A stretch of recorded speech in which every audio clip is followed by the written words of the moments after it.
and welcome to the Limitless Landscapers podcast. I'm Paula, your host, and today I'm here with Emily from Perennial, and we're discussing all things mental health. So let's go to the show.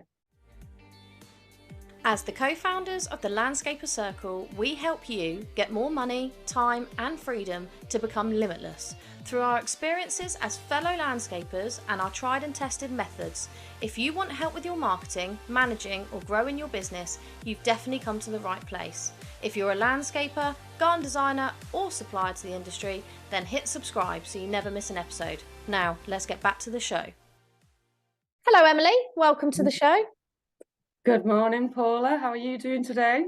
Not too bad. So, as I said, you're here as part of Perennial. You can give the intro of your life in a minute, but we're here to discuss first aid. I've recently become a mental health first aider and gone through the course. And it's a hot topic at this present moment in time. So, Emily, introduce yourself and Perennial if no one knows already who they are. Yes, thank you so much. Obviously, thank you for having me here. And thank you to you for becoming a mental health first aider, because we know how important those roles are. So a big thank you to you. But yes, I am from charity called Perennial.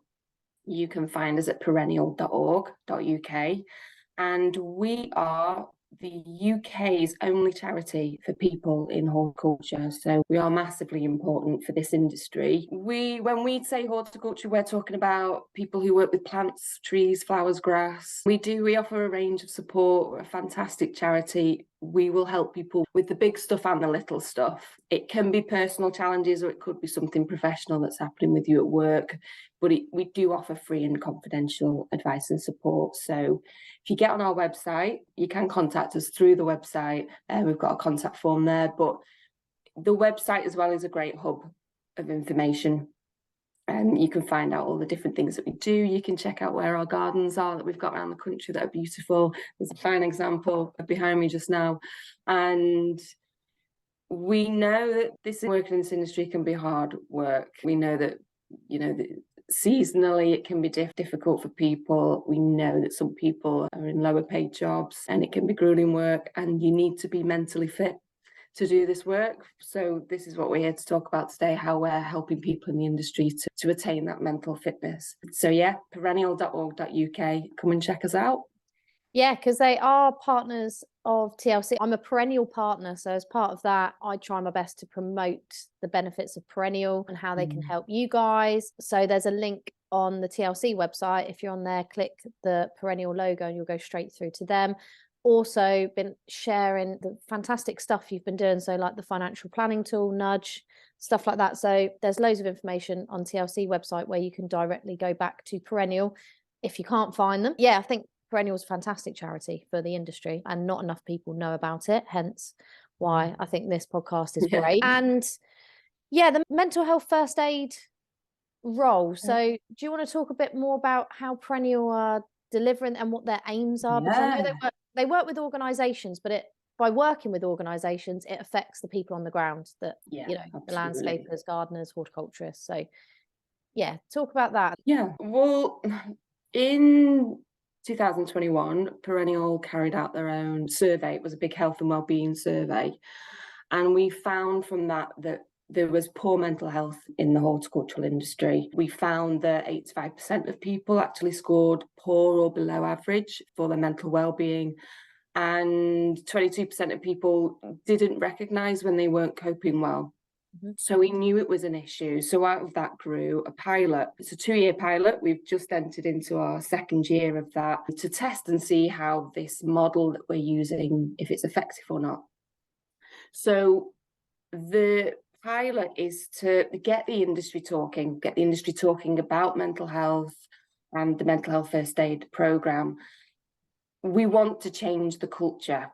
We know that people don't always speak up. We know there's a lot of stigma, and we really want people to get early help. We know that people tend to put off getting help, and we really want to get in with a preventative approach to either stop things from happening, or if something has happened, because life happens, how we can stop it from getting any worse. So what we've done is we've partnered up with Mental Health First Aid England. They provide the training for us, fantastic organisation to work with. And we provide training for people in this industry on the mental health first aid course. And obviously you've been on it with us. Yeah. It's a 2-day online course, fantastic course. I've done it myself some years ago, and feedback's fantastic. It's challenging for people, we're not going to deny that, but they get so much from it on a personal and a professional level.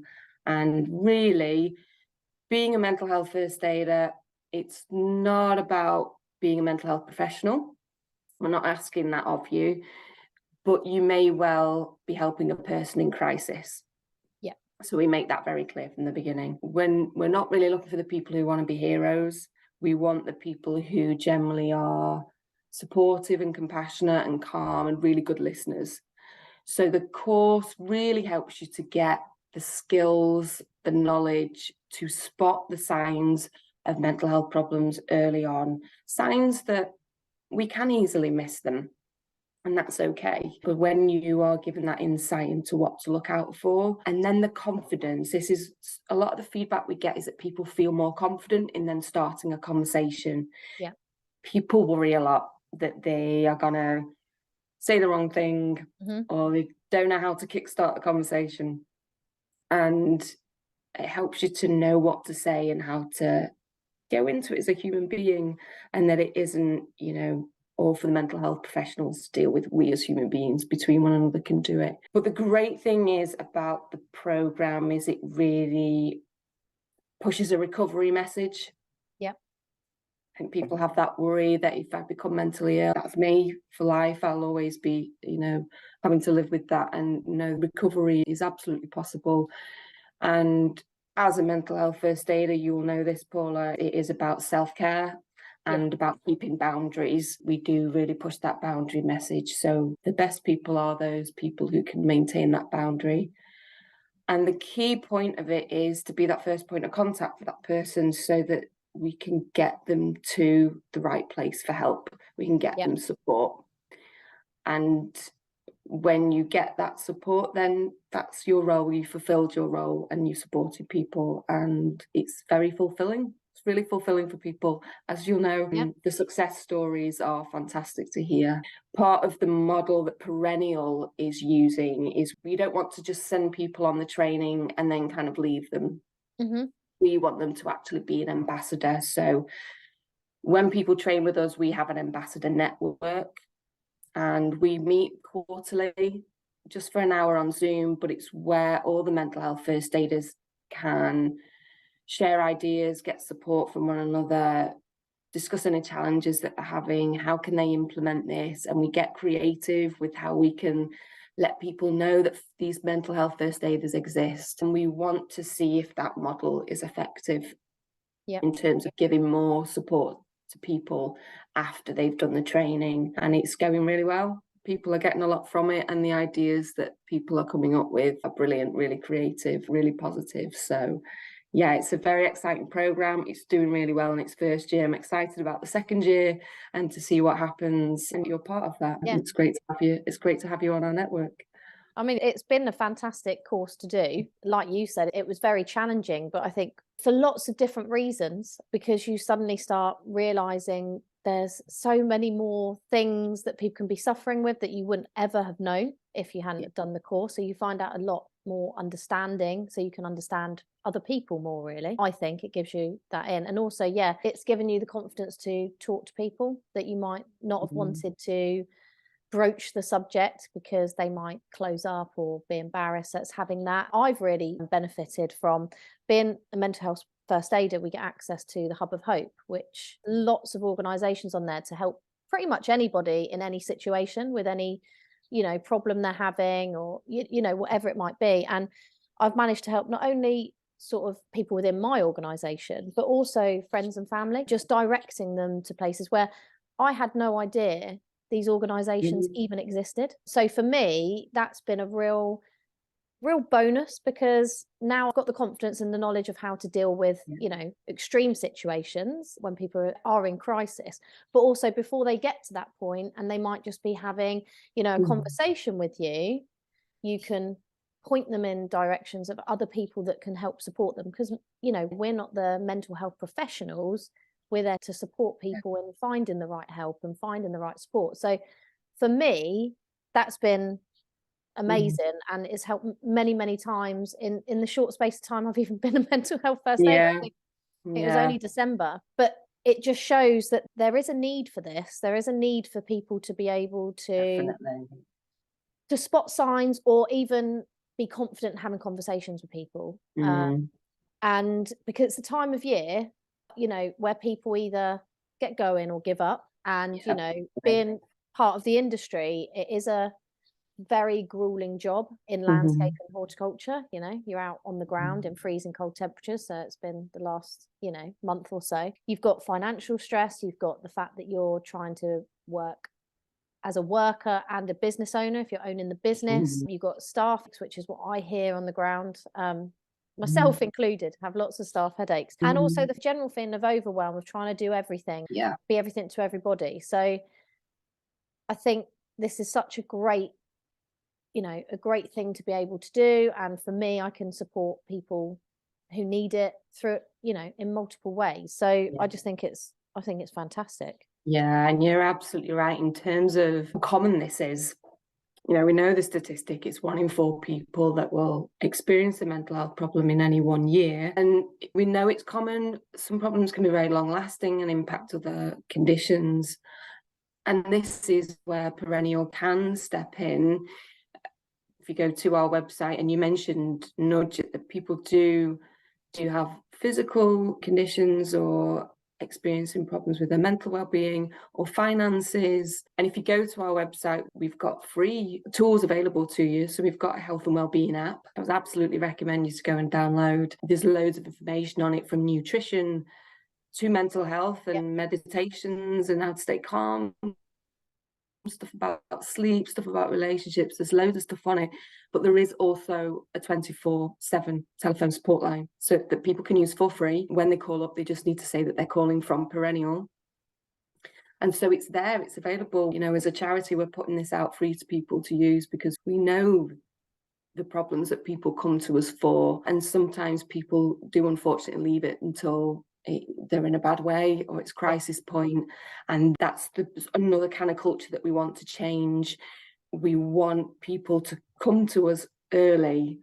And there can be an embarrassment, or they could be worried about being stigmatized, but Perennial, you know, we're here for you guys. This is what the charity is all about. So please do come to us early. So you've got that health and wellbeing app with loads of information on it, and the support line.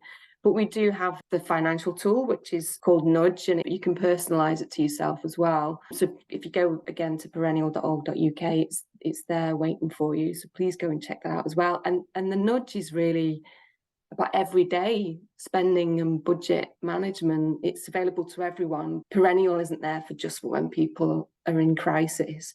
We do want people to be proactive, to feed the kind of positive behaviours that will help to prevent something, or at least if something happens, it's not as bad, or we can stop it from getting any worse.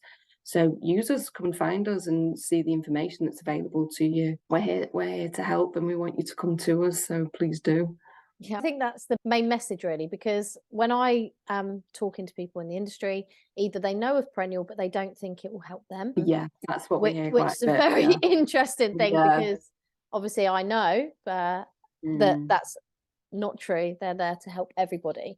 But also I think it's quite difficult, because it's a very male-dominated industry. I mean, look at the podcast stats. We're hugely male. You know, my listeners are mainly male. So it just says, you know, and a lot of times men don't like to ask for help, or, you know, they can feel more embarrassed than, say, women. That's a generalization. But essentially you do find that there is that barrier sometimes. They do feel a bit more embarrassed, and, you know, they should be more in control, I suppose, because of multiple reasons. So that's kind of the barrier you're trying to overcome as well, to say, you know, just come and have a chat. Even if you think it's not for you now, there might be something that is there. Go and have a look at the website, because that's pretty much where you're going to get all the support, really, on any issues, whether it's mental health, finance, back issues. I know there's loads of stuff there that people don't even know about. And they just think it's a charity, so you have to be on, you know, on your knees almost to benefit, but actually you don't. Yeah, please don't leave it till that point. Yeah. It's totally okay to come and ask for help. And you're right, when you talk about men, we know that it shows men do typically tend to delay reaching out for help. Yeah. Than other genders. We know that suicide rates are higher, 3 times higher actually in men than they are in women, particularly working age men. And we know that this industry is predominantly male. And that's not to exclude any other genders whatsoever. But we know it is predominantly male. We also know that we've got a higher than average people who are self-employed. Yep.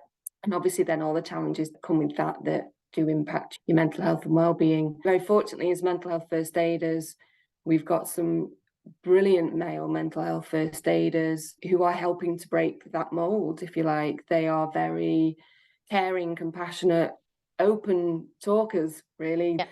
And what we're finding with our program is many of the people are already kind of in that role, like unofficially. They're the kind of go-to, they're the guy that asks people if they're okay. Yeah. The one that's good at listening, the one that people feel very comfortable around to talk about their problems they're having. And they come to us because they say, well, I am kind of doing it already. I just want to make sure I'm getting it right. Yeah. And I want to make sure I know where to be able to send them for support, which is the really key part of the role, is then finding the right support. And you've mentioned Hub of Hope already, which is the database to go and find a local service. So it is a culture shift, and it's a big nut to crack. But we're doing it, and things are changing, and you're part of that.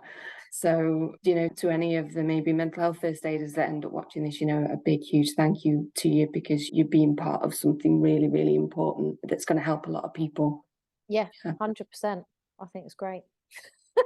I think it's great. I could bang on and on. It is great. It is great. I think it's great too. I think it's absolutely brilliant. Yeah. I just think it's a really cool idea that I hadn't heard about until Helen spoke to me at a trade show last year. So yeah, which is where the connections are made. So we do have presence at different trade shows as well.